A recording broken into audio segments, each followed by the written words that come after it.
In an MIT experiment, 3 groups wrote essays. One worked solo, one used search engines, and the third used a generative AI model. When they measured the participants' brain activity, an unsettling pattern emerged. The individuals relying on the AI model exhibited significantly weakened neural activity while completing the task. To be clear, this data does not mean the software is actively damaging your brain cells or physically shrinking your cortex. The real question is about a structural shift in how our minds process information when a machine is doing the heavy lifting. Psychologists have a specific term for delegating mental tasks to external tools: cognitive offloading. This vintage map of London illustrates our historical baseline for active mental effort. To navigate these streets safely, taxi drivers historically had to physically memorize a labyrinth of 25,000 roads, building measurable increases in their hippocampal gray matter in the process. Compare that intense mental mapping to this digital display. Today, we simply follow a pre-calculated blue arrow on a screen, entirely externalizing the navigation process. A GPS device doesn't destroy our brain, it simply bypasses the demand for cognitive effort. We arrive at our destination, but we naturally remember almost nothing about the route. If delegating our spatial awareness makes us forget the physical streets, what happens when we outsource our capacity to analyze, structure, and articulate ideas? And that brings us right back to MIT. The 2025 study from the MIT Media Lab tracked 54 participants through a series of timed writing sessions to see exactly how delegation impacts learning. The researchers recorded lowered functional connectivity in the electroencephalogram readings of the group using large language models. This chart illustrates the behavioral consequence of that lowered activity. While the solo writers successfully recalled their material later, the AI-assisted writers showed a drastically reduced ability to defend or even remember the arguments in their own texts.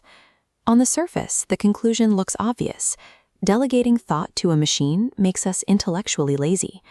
But in rigorous science, preliminary data from a single study is never the final word. It's usually the starting point for intense scrutiny.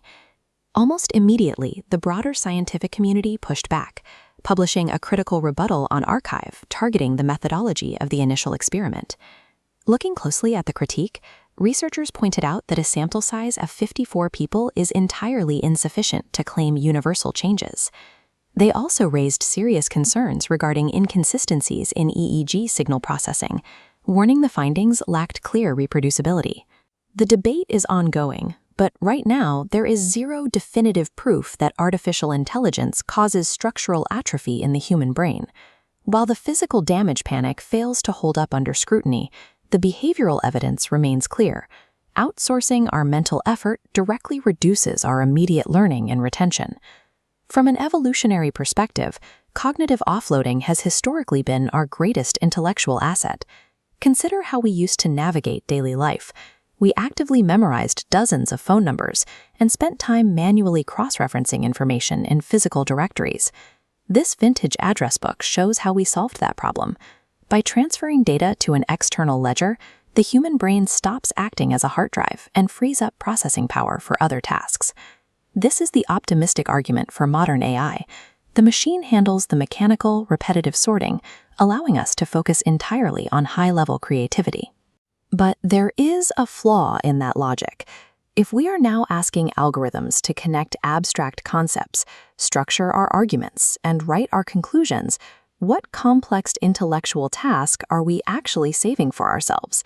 This introduces a psychological trap known as the illusion of knowledge. We read a brilliantly generated summary and mistakenly believe we deeply understand the topic simply because our tool produced it. Ultimately, the brain follows an uncompromising biological rule. Neural pathways that are not deeply and actively engaged will weaken over time. The next time you prompt a machine to think for you, you have to critically evaluate the trade-off. Are you truly freeing up mental space to build something bigger, or are you becoming a passive spectator to your own intellect? Let me know down in the comments if you've personally experienced that mental fog after over-delegating to AI. Thanks for watching.